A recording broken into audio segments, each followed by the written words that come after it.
The fluorescent lights buzzed like angry hornets as Alex Harper stepped into the faculty lounge of Elmwood High, his heart pounding harder than the bass at last night's underground club. "Faggot alert! Look at the sparkle on that pin," sneered Coach Harlan from across the room, his voice slicing through the stale coffee steam like a knife through butter. In that instant, Alex's world narrowed to the glint of his rainbow badge, and he wondered if saving this sinking ship of a school was worth the storm he'd just sailed into.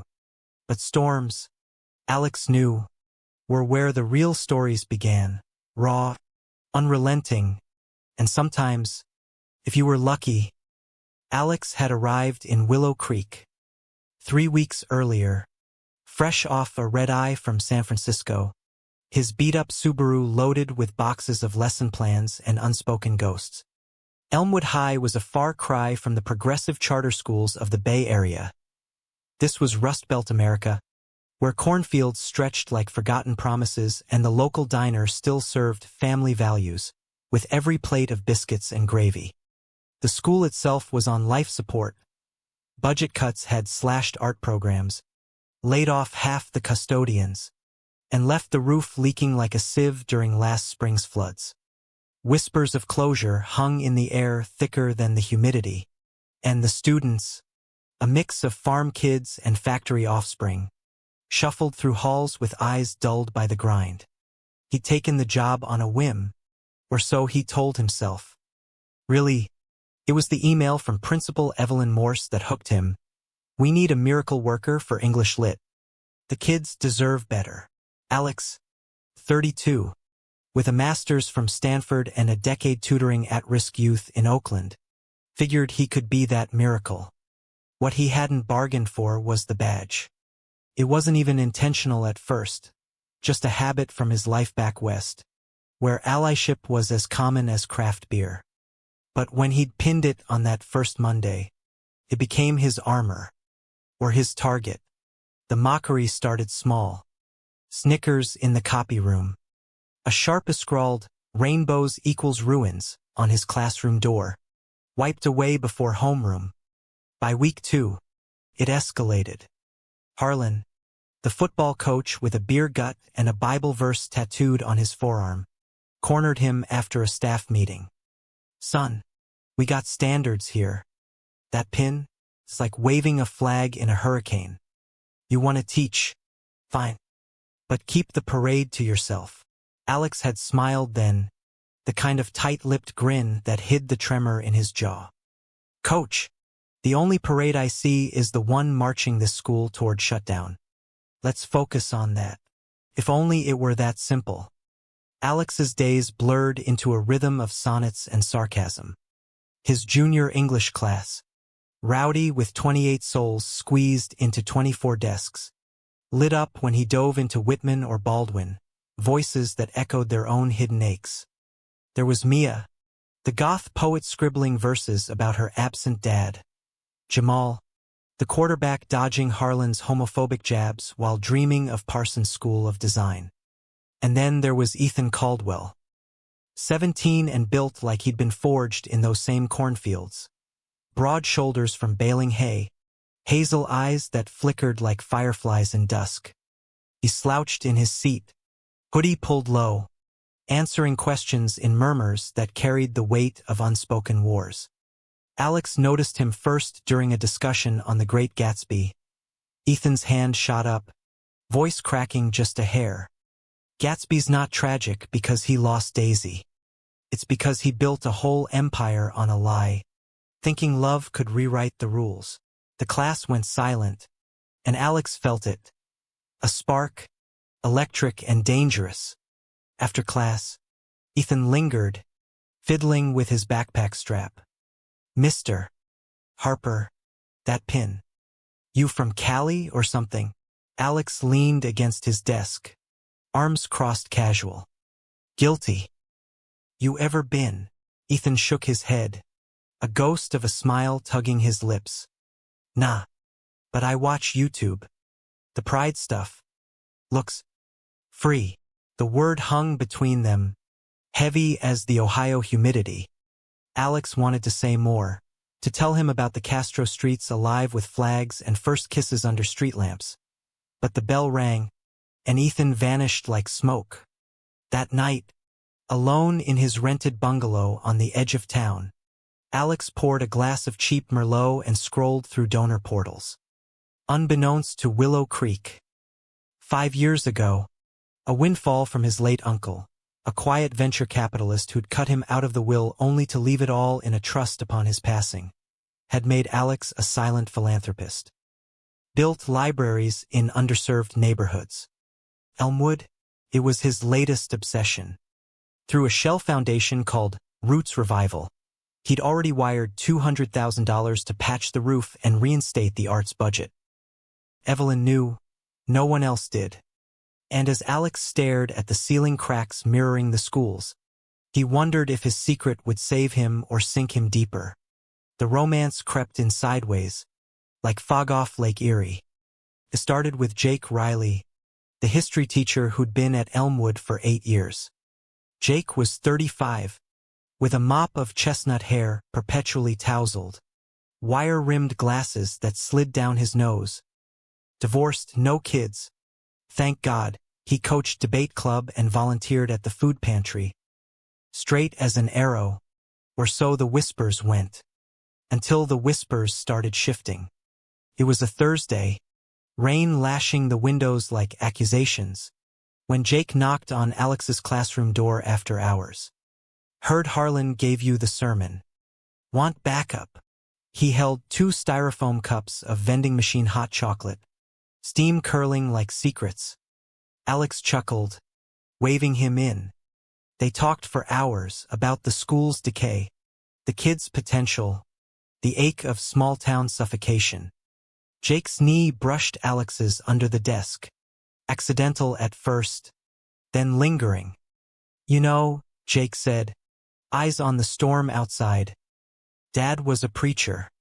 Mom left when I was 10. Never fit the mold. Alex's pulse quickened. They crack under pressure. Stolen moments piled up. Shared lunches in Jake's truck, parked behind the gym. Late-night texts about Foucault and fireflies. A brush of hands passing chalk that sent heat racing up Alex's arm. Jake confessed over whiskey in Alex's bungalow one humid evening, voice low as the crickets outside. I've known since college. Buried it deep. Wife was the cover, good on paper, hell in practice. Alex reached across the table, fingers tracing Jake's knuckles. No more burying. Not here. Their first kiss was tentative, tasting of bourbon and bravery. It felt like coming home to a place you'd only dreamed of. But Willow Creek had a way of clawing back at secrets. Harlan caught wind, maybe from a tipped-off janitor, maybe from the way Jake's eyes lingered too long in the lounge. The backlash hit like a freight train. Anonymous emails flooded the principal's inbox. Pervert in the classroom. Graffiti bloomed on lockers. Rainbow equals wrong. Students picketed the front steps, chanting "Protect our kids." Led by Harlan's star linebacker, a hulking kid named Tyler who'd once called Ethan a slur in the showers. Alex's classes thinned. Parents pulled their sons, fearing influence. Ethan, though, stayed defiant, his essays now laced with fire, quoting Auden like a battle cry. Jake wavered. That's when the betrayal stung deepest. One gray afternoon, as Alex graded papers in the empty library, Jake burst in, face ashen. Evelyn called me in. Harlan's pushing a vote, no confidence in you. They think you're recruiting. Alex's laugh was bitter. Recruiting? For what? Book club? Jake paced, hands raking his hair. I told them it's bullshit. But Alex, the funding, whatever you're hiding, it'll drag us all down. Alex froze, pen snapping in his grip. Hiding? You think that's what this is? Jake stopped, eyes pleading. I love you. God, I do. But this town, it chews up dreamers. We start over in Cleveland or something. The words landed like punches. Love. the first time spoken aloud, and twisted into escape. Alex stood, voice steady despite the fracture inside. Love isn't a backdoor exit, Jake. It's the fight. Jake reached for him, but Alex stepped back. Go. Vote however you need to. The door clicked shut, and Alex sank to the floor, the rainbow pin digging into his chest like a thorn. The high school gym echoed with the squeak of sneakers and the thud of basketballs, but Alex heard none of it. He was in the bleacher's shadow, watching Ethan's team run drills. The boys form poetry in motion, grace amid the grind. Ethan spotted him, waved awkwardly, then missed his next shot. Guilt twisted in Alex's gut. He wasn't here to coach, just to remind himself why he stayed. The kids, their stories, unfinished. That night, the storm broke fully. Evelyn summoned him to her office, the air thick with the scent of old files and desperation. Alex, the board meets tomorrow. Harlan's rallied half the town. They're calling for your resignation. Her eyes, lined with years of battles lost, softened. I know what you've done, the money, but secrets like that, they fester. Alex nodded, the weight of it all pressing down. Let them vote. Brave man. But brave. Sleep evaded him, chased away by memories. His uncle's funeral, earmarked for education. Alex had wept then, not for the cash, but for the man who'd hidden his own queerness behind boardrooms and bourbon, dying alone in a Manhattan high-rise. Make it count, the note read. Alex had shelters for queer youth, scholarships for dreamers like Ethan. Elmwood, a beacon in the belt of forgotten towns. Dawn brought no mercy. The faculty vote was a farce, held in the cafeteria under Harlan's glower. Jake sat at the end of the table, gaze fixed on his coffee. When the ayes drowned the nays 12-5, with Jake's abstention the silent dagger, Alex felt the room tilt. Harlan clapped him on the back. Pack your fairy dust, Harper. Ugly and unchecked. He drove to the quarry's edge that afternoon, tires crunching gravel, the Ohio River a muddy ribbon below. The pin glinted in his palm, a talisman turned traitor. What now? He whispered to the wind. His phone buzzed. Evelyn. Don't do anything stupid. The kids need you. Then another Ethan. Saw the vote. Bullshit. Meet me? Fields behind school. The cornstalks whispered as Alex parked, twilight painting the sky in bruised purples. Ethan emerged from the rows, backpack slung low, a six-pack dangling from his fingers, stolen from his uncle's fridge. No doubt. Mister. Figured you'd need this. They sat on the tailgate, cans cracking open, the fizz sharp as honesty. Ethan stared at the horizon. Harlan cornered me after practice. Said you'd, try stuff. With guys like me. Alex's stomach nodded. Ethan, the boy cut him off. I told him to fuck off. Because I know you. And me too. The way I feel. It's like Gatsby. The confession hung, fragile as the first stars pricking the sky. You're brave for saying it. But this town's not kind to chasers. Find your green light somewhere safe. Ethan turned, eyes searching. What if my light's here, with someone who gets it? Alex's breath caught. No. Boundaries. He slid off the tailgate, distance his shield. Go home. Write your story. But not with me in it. He left the boy there, silhouetted against the fields, and drove until the road blurred. Back home, Jake waited on the porch, rain starting to patter. I abstained to buy time, he said. Evelyn's fighting the board. And I can't lose you. Alex's anger flared, hot and holy. You already did. When you chose silence over us. Jake stepped close, hands cupping his face, thumbs brushing tears Alex hadn't felt fall. "I'm done hiding. Scream it from the rooftops if you want." The kiss that followed was fury and forgiveness. Bodies colliding under the downpour, clothes clinging like second skins. They stumbled inside, the bungalow a sanctuary of soaked confessions and tender unraveling. Not lust, but the quiet miracle of two souls sinking in the chaos. Jake's whispers against Alex's neck. "I was scared. Of them. Of me. But you're my empire, Alex." No lies. Wrapped in quilts. They talked till midnight. Plans to leave. Or fight. Or both. Alex realized. Wasn't the absence of storms. It was dancing in the lightning. But betrayal's shadow lingered. The next morning, fed by Jake's ex-wife, who'd overheard a drunken call weeks back. The article twisted truths into venom. Alex as predator, Jake as enabler. Though no one admitted the echo, Evelyn barricaded the doors. But parents stormed the board meeting that night. Demands thundering, close it all. Fire them all. Alex arrived late, slipping in the side door, Jake's hand in his a lifeline. The room was a powder keg, Harlan at the podium, Bible thumping about moral decay. "This school's our heart. We won't let outsiders poison it." Cheers erupted.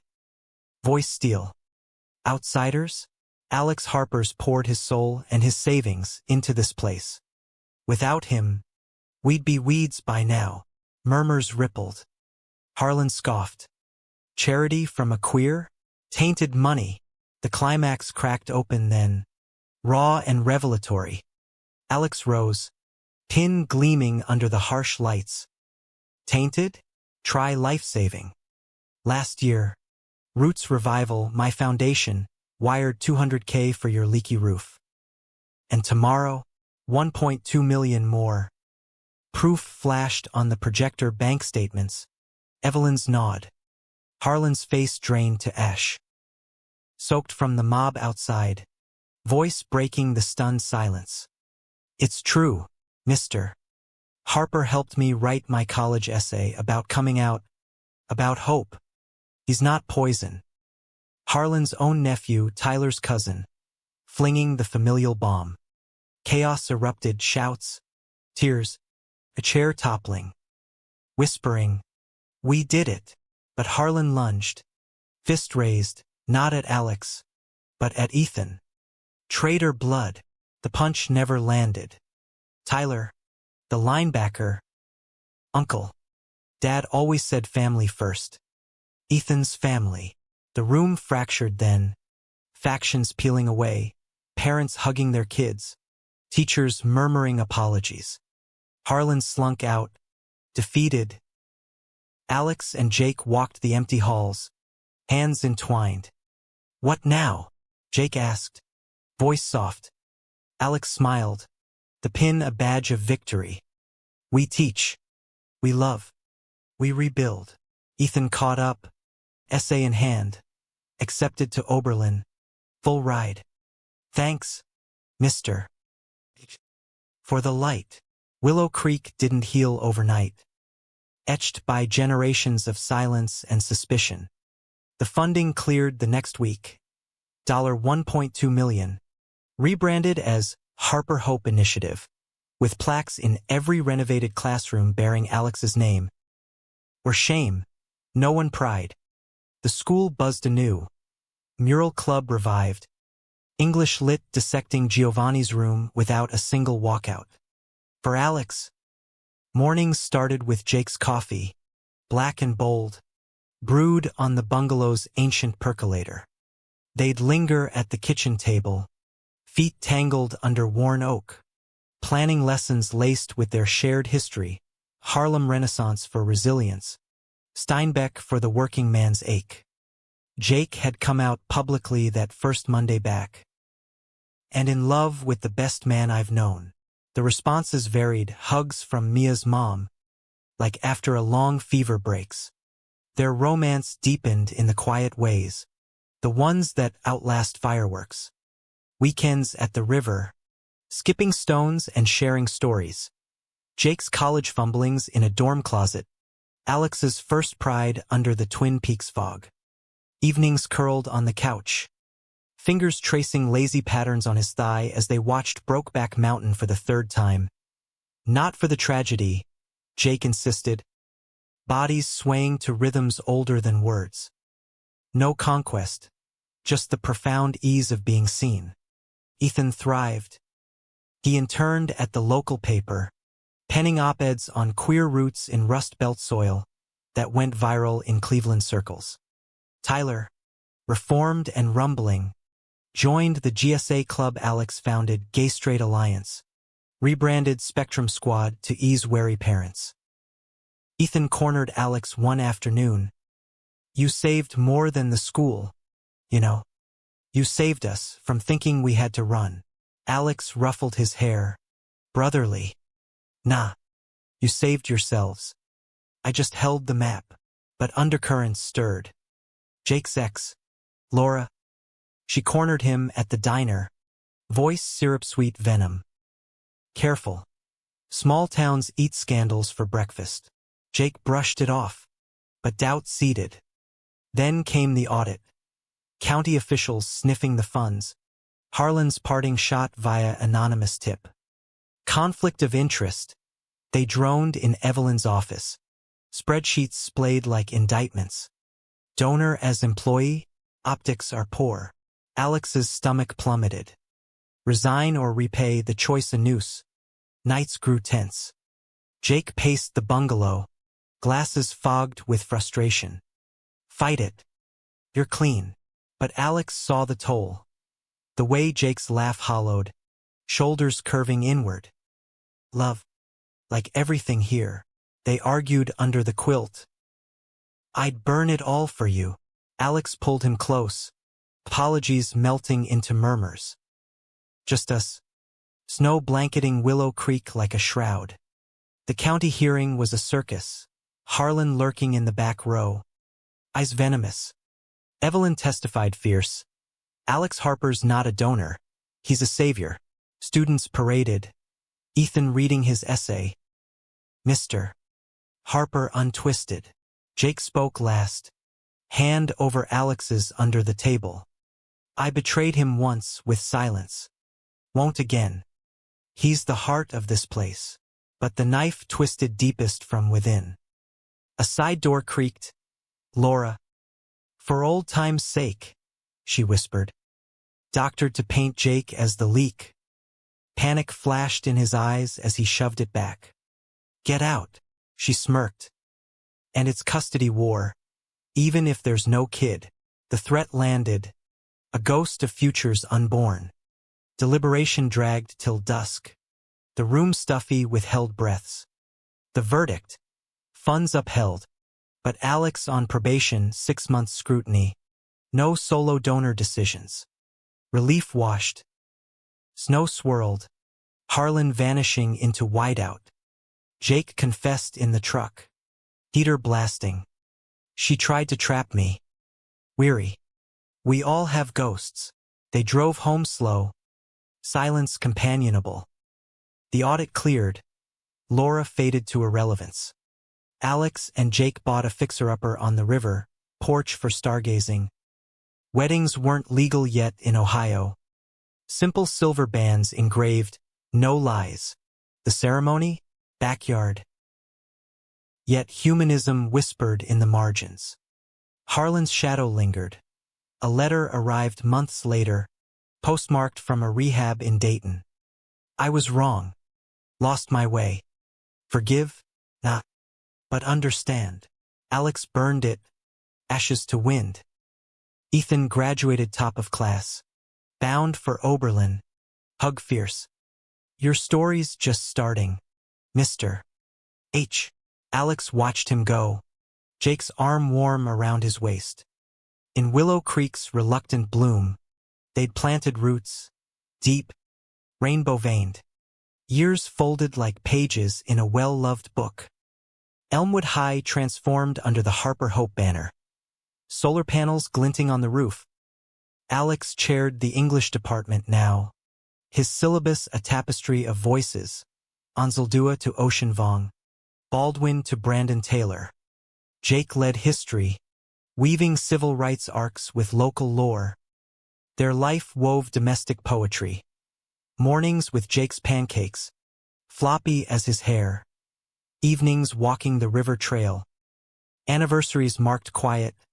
Fifth with a weekend in Chicago. The reliable.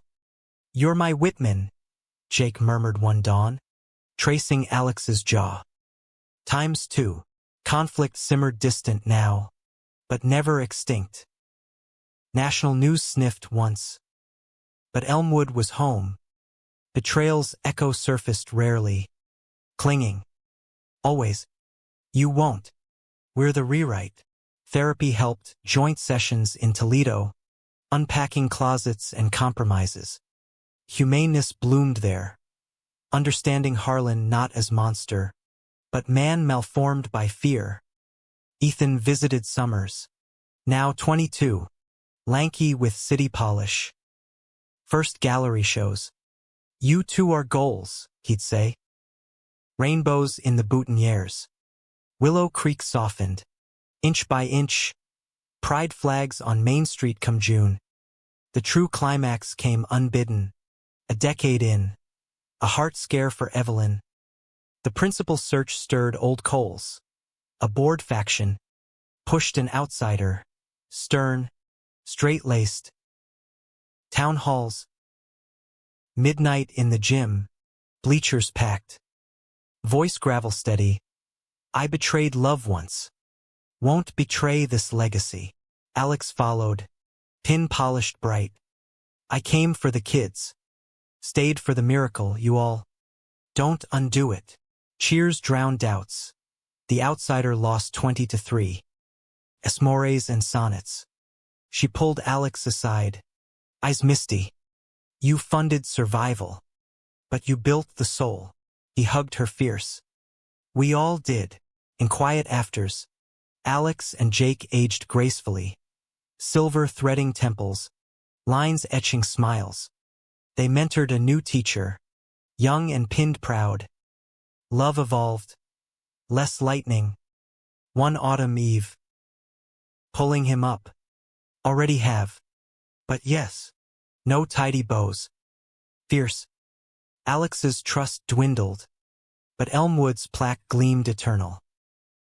And in the bungalow's glow, stories intertwined. A testament. Survival isn't solitary. Colorful. As the river murmured beyond, Alex whispered to the stars, "We made it count." And in that, redemption, not grand, but profoundly American.